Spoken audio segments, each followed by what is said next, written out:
Nah, sekolah itu juga nggak murah, Bu, mahal juga. Sampai kita sudah keluar biaya di situ cukup tinggi, SPP juga tinggi, Bu, tinggi sekali. Anak saya masih 4 tahun saat itu, dan saya sekolahkan. Satu kelas cuma 3 anak. Tapi 3 anak ini tidak sama usianya, beda. Ada yang 9 tahun, ada yang 3 tahun, dan anak saya 4 tahun. Satu kelas 3 anak. Saya tiap hari nungguin dia sekolah. Saya nggak bergeming, saya duduk di situ, saya sambil dengar, tapi saya dengar. Satu hari dia nangis kenceng sekali. Saya kaget, kok suara anak saya nangis kenceng sekali. Saya intip di jendela. Ternyata sama gurunya dipiting dia. Jadi dia berontak, dipiting terus. Makin dia kerasnya nangisnya. Jadi saya di situ langsung gini, ini gimana ini ya? Apa sekolah ini belum siap? Dia bikin sekolah khusus, tapi SDM-nya belum siap karena gurunya bukan dari spesial gitu. Lulusnya bukan dari guru-guru yang spesial juga. Dari situ saya udah agak sedikit ada rasa kecewa. Baru berjalan 1 minggu anak saya udah seperti itu.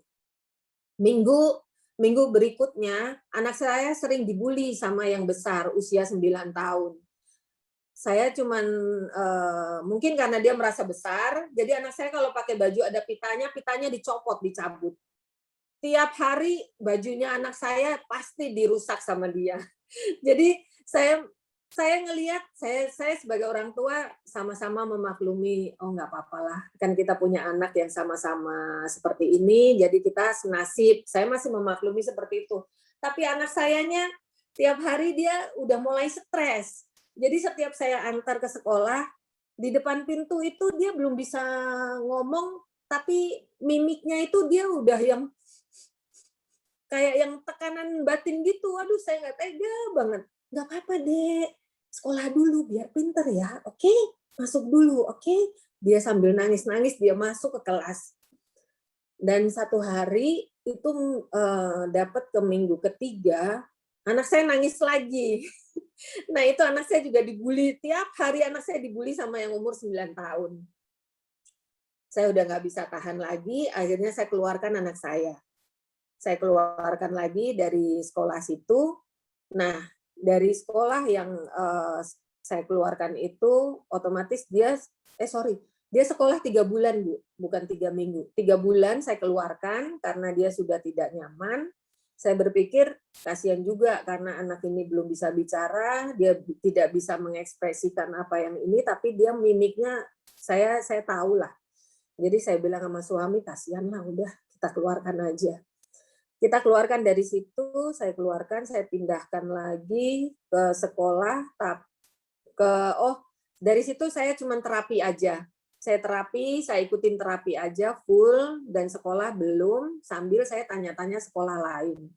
Disitulah saya merasa, saya nyesel juga, kenapa saya keluarin di sekolahnya dia yang pertama itu, yang pengantarnya bahasa Inggris. Gara-gara terapis itu bilang bicara suruh sekolah cari yang bahasa Indonesia. Dari situ anak saya pindah sekolah sampai 3 kali, Bu, 3 sekolah. Dan itu disuruh ulang lagi. Jadi di sekolah yang baru harusnya dia udah di TK, dia harus turun lagi di playgroup. Begitupun pindah lagi sekolah dia 3 kali, Bu. Jadi sebenarnya anak ini tidak bodoh untuk pelajaran. Berhubung sekolahnya itu ganti-ganti, jadi anak saya sekarang kelas 3, Bu, SD. Kelas 3. Masih di kelas 3 SD, umur 12 tahun. Oke, terus itu perjalanan yang sangat panjang ya, Bu, ya? Panjang sekali dan itu bikin stres, Bu. Ya, tahu. Itu kenapa kita sharing ini, nah. Jadi orang tua itu saya lihat Ibu juga tahu, Ibu memperhatikan ciri-ciri atau tingkah laku, perilaku anak yang tidak sesuai seperti anak-anak pada umumnya ya tadi. Dan juga Ibu udah berusaha untuk terapis, untuk mengikuti terapi sampai pindah 3 kali. Akhirnya cuma terapi saja ya, Bu, ya. Saya memang tahu, saya juga punya pengalaman seperti Ibu, malah pengalaman saya malah dikeluarkan dari sekolah, Bu. Jadi kalau mundurkan diri secara ya saya nggak mau sekolah di sini lagi ya. Nah memang untuk bahasa ini memang kendalanya kalau bahasa Inggris, terapis yang bisa berbahasa Inggris itu kurang. Betul. Kita mau cari orang terapis yang untuk bahasa Indonesia aja yang itu sulit. Nah padahal memang ada kebutuhan untuk anak-anak yang lebih bisa, kalau saya lihat secara rata-rata anak-anak ini lebih bisa menguasai bahasa Inggris daripada bahasa Indonesia. Betul. Itu terlalu panjang ya. Kalau bahasa Inggris itu kan banyak seperti bola. Kita kalau Inggris cuma ball gitu aja ya. Terus kalau kita memperingati, wah itu pasti sangat sulit ya bagi anak-anak ini. Nah, memang itu Ibu sudah melakukan semuanya. Akhirnya Ibu pindah lagi ke sekolah terapi ya, hanya terapi aja ya Bu ya terakhirnya. Udah ikut mengikuti sekolah-sekolah ini, nah ini juga mungkin bisa jadi masukan untuk orang tua. Sebenarnya memang gimana ya, orang kalau awal-awal tahu anak kita mempunyai kebutuhan untuk terapi, mau terapinya di mana gitu ya. Nah, itu yang paling sulit. Saya juga mendapatkan hal itu, apalagi zaman dulu ya. Nggak ada yang namanya terapi, Bu. Jadi saya create sendiri. Nggak ada Betul. terapi, nggak ada. Jadi, tapi sekarang ada tempat terapi pun juga lucu kan, terapisnya bilang itu kuda, kalau horse salah, kalau harus ngomong ya. Itu ya, mestinya itu juga harus bisa ada penjelasan ya untuk orang tua yang mungkin, saya punya kasus dulu di tempat saya, kalau memang orang tua memilih satu bahasa, mau bahasa Inggris, ya udah semuanya harus bahasa Inggris gitu. Jadi supaya anaknya nanti ngomongnya nggak campur-campur bahasa Inggris, campur bahasa Indonesia, akhirnya dia nggak tahu satu bahasa yang persis gitu ya. Kalau orang tua dan orang-orang sekitarnya siap untuk berbahasa Inggris, ya nggak apa-apa. Nah cuman ya itu loh, cari terapis yang bisa berbahasa Inggris, SDM kita kurang gitu kalau di Indonesia. Susah. Ya, tapi mungkin di Bali lebih gampang, Bu. Iya, betul, Bu. Ya, di Bali orang-orangnya untuk bisa berbahasa Inggris cuman ya yang benar-benar Inggrisnya yang Inggris apa ya? Kalau kita ketemunya Inggris orang Filipina juga sulit. Nanti mereka bicaranya pronunciation-nya jadi pronunciation Kacau. kacau. Oke, terima kasih Ibu untuk, Iya, Bu. saya akan mulai ke Ibu. Nah, sebentar. Habis Ibu Lisa, Ibu Diah ya, mungkin bisa menceritakan bagaimana pengalamannya untuk bagaimana tahu Shalendra ini mempunyai kebutuhan khusus dibandingkan anak-anak yang lain gitu. Mungkin bisa Ya, saya ini sebenarnya dari Sailendra ini sudah dari hamil. Sailendra ini anak pertama dari 4 bersaudara.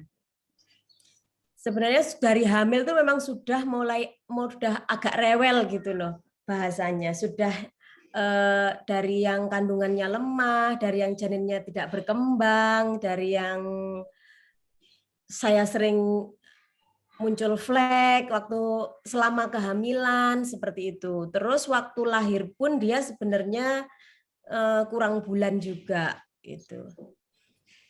Terus tapi waktu lahir dia normal, lahirnya sesar tapi maksudnya normal, menangis, terus perkembangan berat badannya normal, perkembangannya juga normal, waktu tengkurap, waktu duduk, waktu semua proses dia lewati.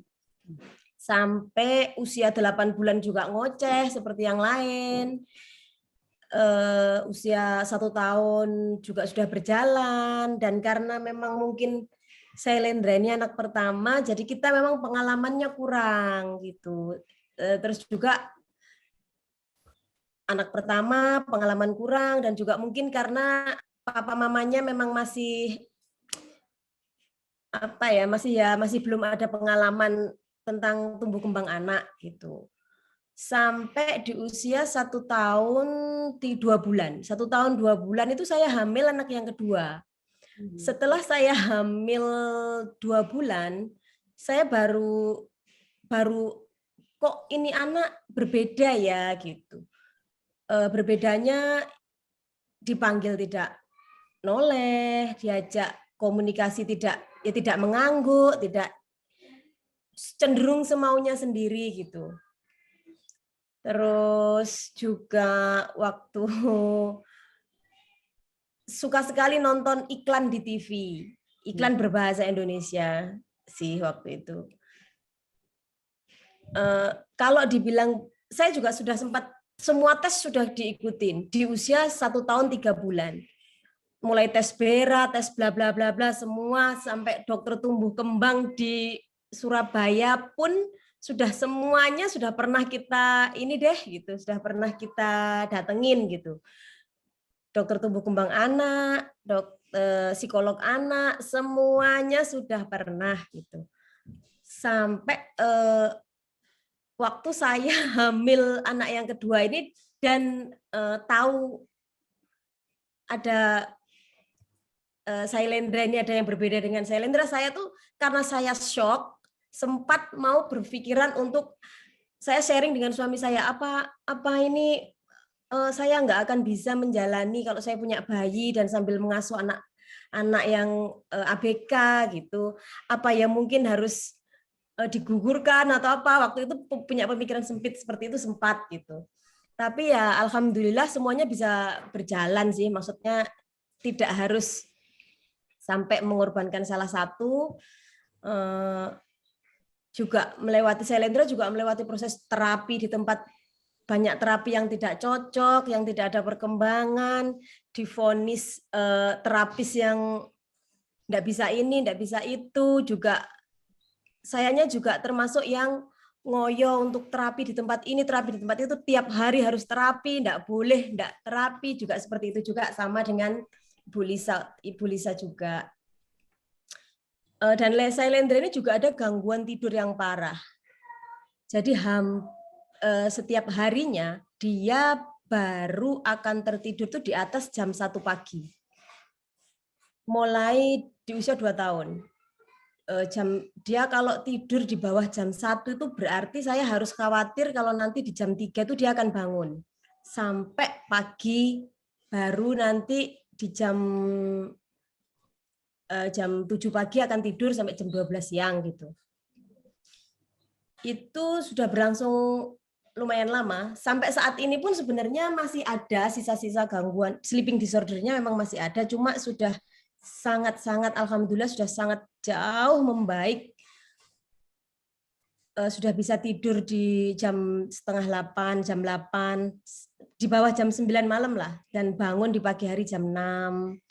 Seperti itu. Kalau dulu hampir tiap malam saat dia tidur di bawah jam 1 pagi, berarti jam 3 pagi dia sudah akan bangun sampai dini hari gitu. Seperti itu juga sampai di usia, saya gonta-ganti terapis, saya sampai memutuskan untuk terapi di rumah. Sampai saat ini pun sebenarnya juga masih terapi di rumah sih. Untuk terapi ABA, terapi okupasi dan lain-lainnya saya memang lebih prefer untuk memanggil guru ke rumah gitu. Itu sampai, dan yang luar biasa adalah masalah emosionalnya Sailendra.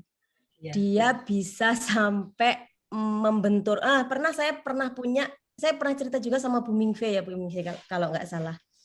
Saya tuh pernah punya mobil waktu itu di tahun 2014-2015-an. Mobil Outlander Sport Mitsubishi. Itu sampai kepalanya Sailendra dibenturkan ke kaca mobil yang depan itu sampai kaca mobilnya retak. Emosinya yang luar biasa itu sampai saya pernah digigit sampai yang dagingnya patah, itu juga pernah. Menyakiti dirinya sendiri, menyakiti orang-orang di rumah itu sampai pokoknya luar biasa sekali. Sampai yang pokoknya yang sudah tidak bisa tidak bisa bayangkan lagi gitu. Dia menyakiti dirinya sendiri, menyakiti orang-orang di sekitarnya, menyakiti saudara-saudaranya waktu itu juga. Sampai terapisnya juga. Pernah saya harus mengganti rugi biaya untuk terapisnya, untuk operasi, bukan dioperasi, dijahit. Karena bagian mata atasnya terapisnya ini dicakar sampai sobek, sampai terluka. Seperti itu. Itu di usianya yang masih 4 tahun.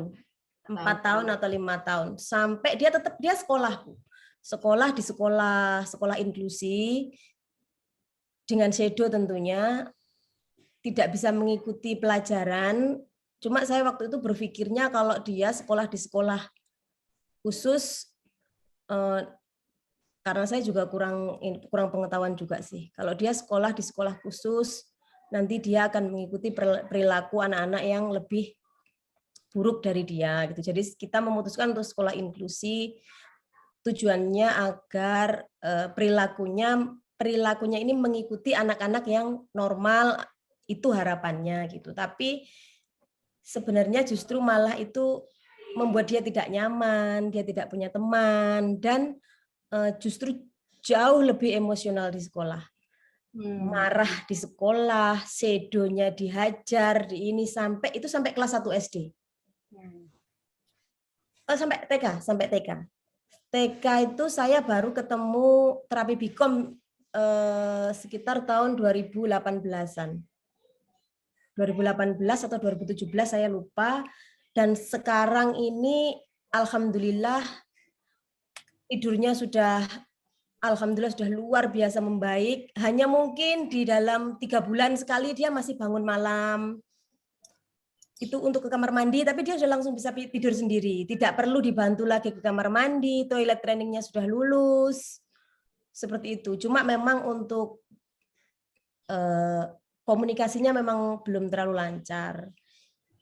Itu sih terutama.